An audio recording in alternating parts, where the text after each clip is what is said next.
हमारे घर कोचिंग आओगे? प्रैक्टिकल में ज़्यादा नंबर चाहिए कि नहीं चाहिए?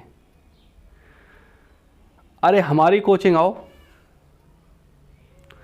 नहीं आओगे तो फिर बताओ, इसका फॉर्मूला बताओ, ये कैसे हुआ? दोस्तों नमस्कार, आप सभी लोगों का स्वागत है आपके अपने चैनल फिजिक्स वाले भैया में।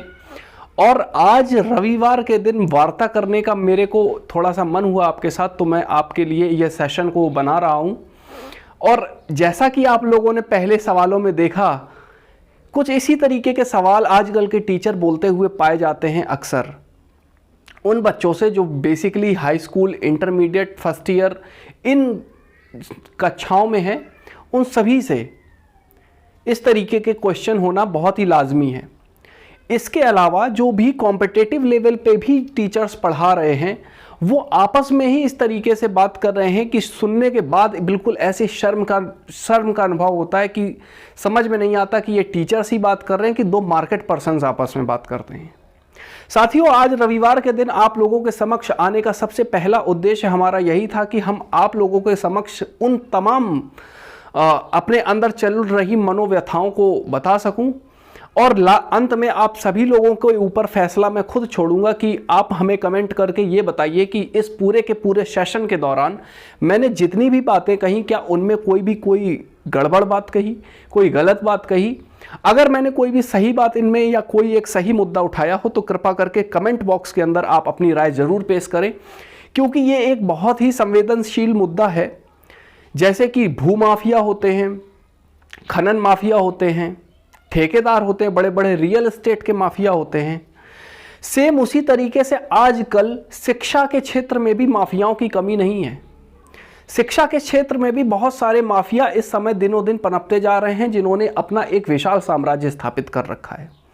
साथियों, मैं आपके सामने एक ऐसी घटना को आपके सामने बताने जा रहा हूं। ये यूं कहें कि पिछले कुछ दिनों से जिस तरीके से मैं मार्केट में घूमा और मैंने मार्केट में तमाम चीज़ों का अध्ययन किया, उससे तमाम ऐसी चीज़ें मेरे सामने आई जिसको मुझे लगा कि आप लोगों के साथ शेयर करना चाहिए। तो मैं उन तमाम चीज़ों को शेयर कर रहा हूं। जैसे कि आप सभी लोगों को पता है, जितने हमारे छात्र वर्ग के लोग हैं, कि जब भी वो बेचारे किसी भी स्कूल में जाते हैं तो वहाँ पे उन्हें स्पेसिफिक सब्जेक्ट्स के टीचरों के द्वारा घेर लिया जाता है और उन्हें सीधा सीधा एक बात कह दी जाती कि आप हमारी कोचिंग आओगे तो आपको प्रैक्टिकल में नंबर मिलेंगे, आप हमारी कोचिंग नहीं आओगे तो आपको प्रैक्टिकल में नंबर फिर उसी हिसाब से।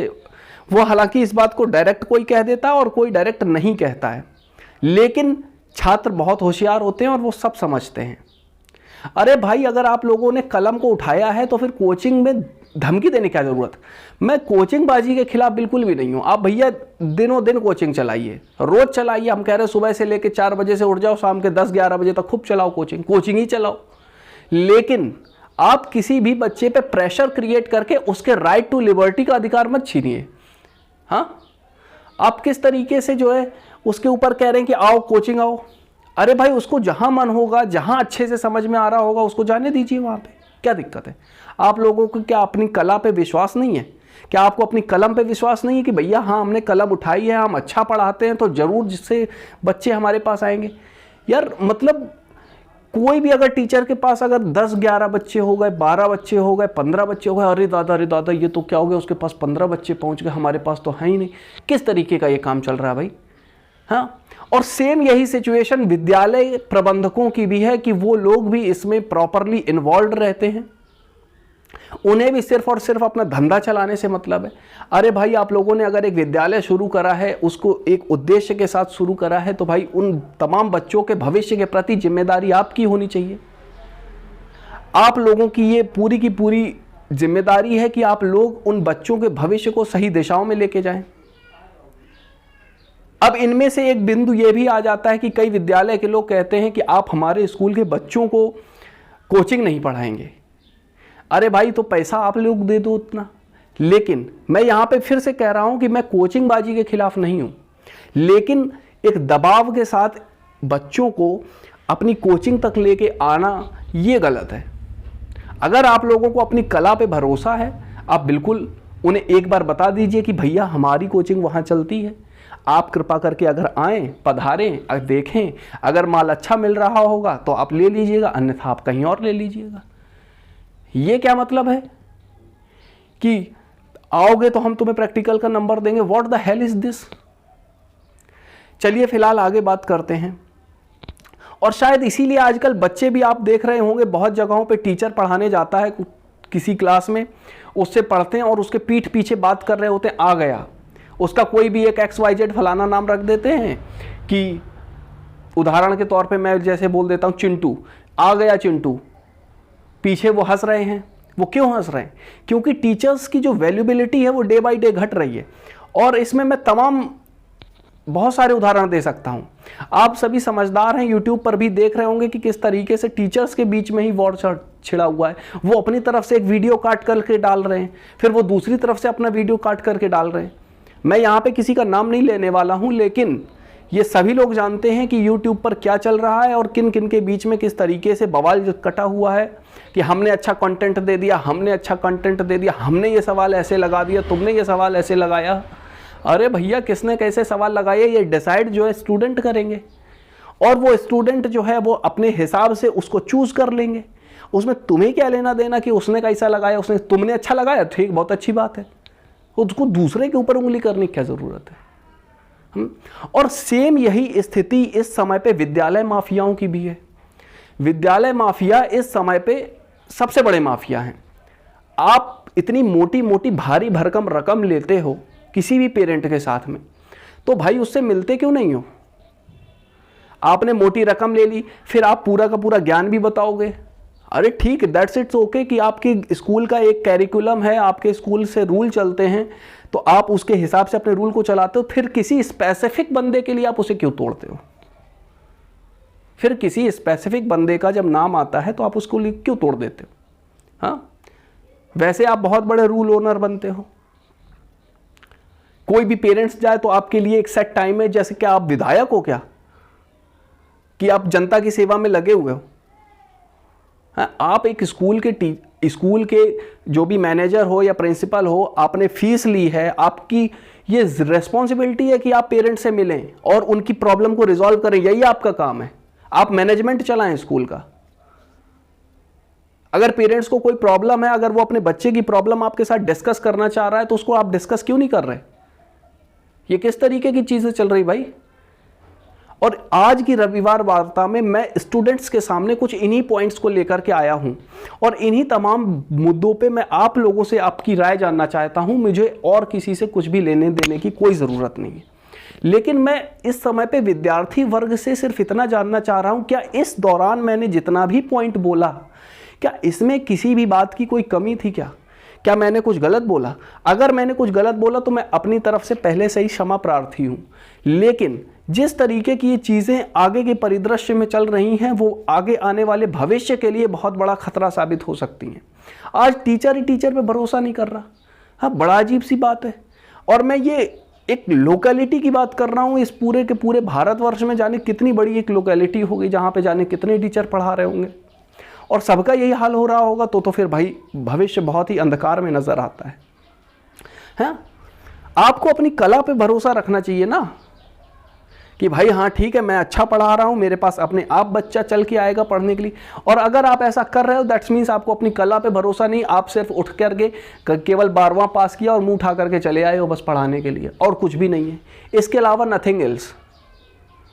अगर आप इस तरीके की हरकतें कर रहे हो, हाँ, ये क्या हुआ?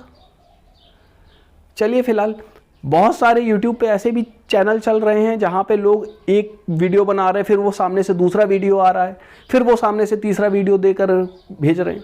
अरे इससे आपकी रेप्यूटेशन ख़राब हो रही है। बच्चों के प्रति जो आपका रेप्यूटेशन, आपने एक रेप्यूटेशन अपनी बनाई है, उसके सामने जब आप एक दूसरे तरीके की चीज़ें डाल रहे हो तो उससे रेप्यूटेशन ख़राब हो रहा है। और कृपा करके जो आपने एक कलम पकड़ी हुई है, इसको केवल ज़मींदोज़ मत होने दीजिए, कम से कम इसकी तो रिस्पेक्ट रखिए। तो बच्चों, फिलहाल आज का सेशन मैं यहीं पे समाप्त कर रहा हूं, क्योंकि मुझे लगता है कि मैंने अपनी सारी की सारी बात बोल दी है। अगर इस बातचीत में कुछ भी कमी है तो आप कृपा करके कमेंट बॉक्स में ज़रूर बता दीजिएगा। हालांकि मुझे लगता नहीं कि मैंने कुछ ऐसा बोला है जिससे किसी को भी खेद पहुंचे, और मैंने कोई स्पेसिफिक नाम भी नहीं लिया है, लेकिन इशारे करने से बहुत सारी चीज़ें क्लियर होती हैं और मुझे लगता है कि बहुत सारे लोगों के पास इसका मैसेज बहुत क्लियर और साफ चला जाएगा। अच्छा हाँ, इसी बीच में मुझे एक बात और ध्यान में आती है।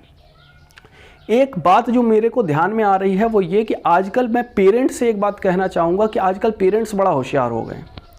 उन्हें कोई बात खुद कहनी होगी तो वो खुद नहीं बोलते, वो अपने बच्चे से कहेंगे कि फलाने फलाने सर से ऐसी ऐसी बातें बोल देना। अरे भैया तुम क्या डरते हो क्या?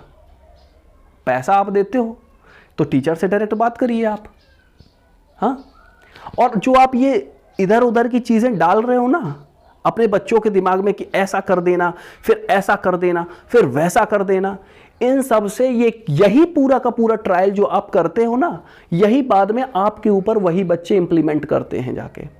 जो आप किसी के सामने दिमाग लगा रहे हो, झूठ बोल रहे हो, फलाने को फलाना कह रहे हो, इन तमाम चीज़ों का असर उस बच्चे पे है, क्योंकि वो तो एक डमी प्रोजेक्ट है, वो बिल्कुल ब्लैंक है, उसके अंदर डेटा आप डाल रहे हो और वही डेटा डलते डलते डलते डलते जब वो पूरा मैच्योर हो जाता है फिक्स डिपॉजिट, तब वो टूटता है और वो फिर आप ही के ऊपर फटता है जा करके।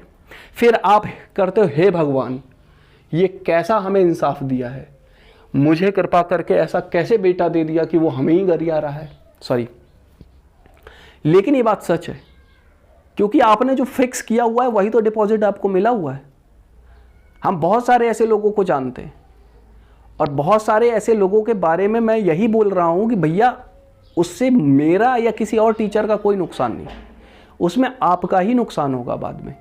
तो कृपा करके एक सही दिशा में और एक अच्छे भारत के निर्माण के लिए कृपा करके ये जो बेसिक ईंटें हैं ना, इनको मजबूत बनाइए, इनको एक अच्छी शिक्षा दीजिए, क्योंकि ये रूट्स आगे चल करके इस देश के निर्माण के लिए एक दूरगामी परिणाम के लिए एक बहुत अच्छा कदम साबित होंगे। फिलहाल मेरे को जो कहना था वो मैंने कह दिया। आप तमाम बच्चों के लिए एक बार फिर से आप लोग अपना अपना ख्याल रखिए। इस देश को आगे बढ़ाने के लिए हरदम कोई ना कोई प्रयास अपने तरफ से ज़रूर करते रहिए। छोटों को प्यार दीजिए, बड़ों को प्रणाम रखिए।